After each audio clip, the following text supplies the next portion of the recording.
The Vikings, raiders, traders, and intrepid explorers. From the fury of the Northmen, O Lord, deliver us.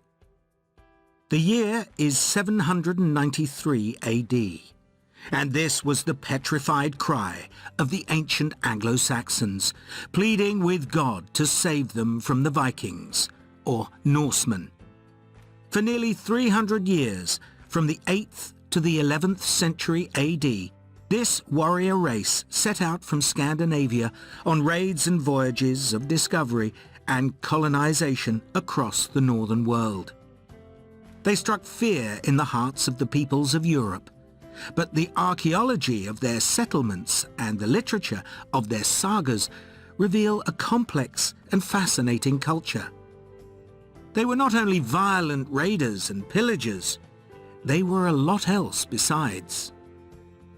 This striking-looking race, with their blonde hair and blue eyes, were descended from Germanic tribes that settled in what is now Scandinavia.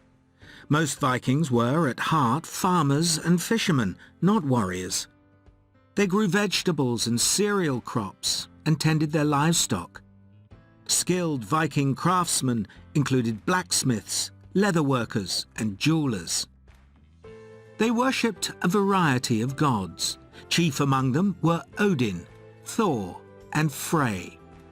Today, we recall them as Wednesday, Thursday, and Friday. It is said that Odin created the runes, the 24 letters of the Old Norse alphabet. These were carved on stone tablets with scenes of Norse myths.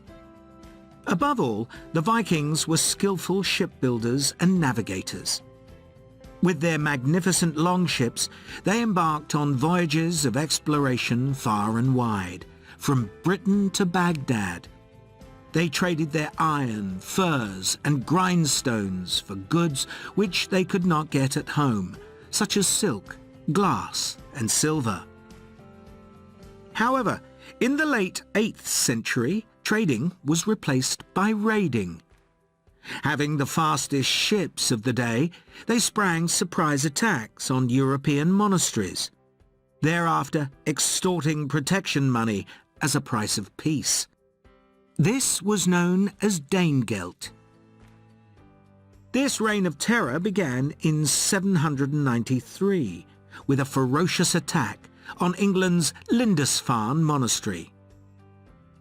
By the mid-9th century, the Vikings were seeking to increase their wealth and power even further. They struck out across the unwelcoming Atlantic and, in 870, reached Iceland.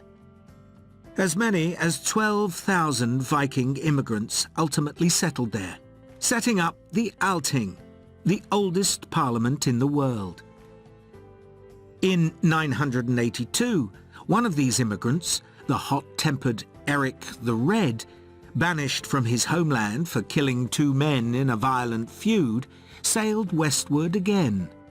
He finally settled in a grey, desolate land of fjords and glaciers. Cunningly, he named it Greenland, so as to attract more settlers to join him and his family. Eric's eldest son, Leif Erikson, became intrigued by tales of yet more lands, and in 1003 he mounted an expedition further west.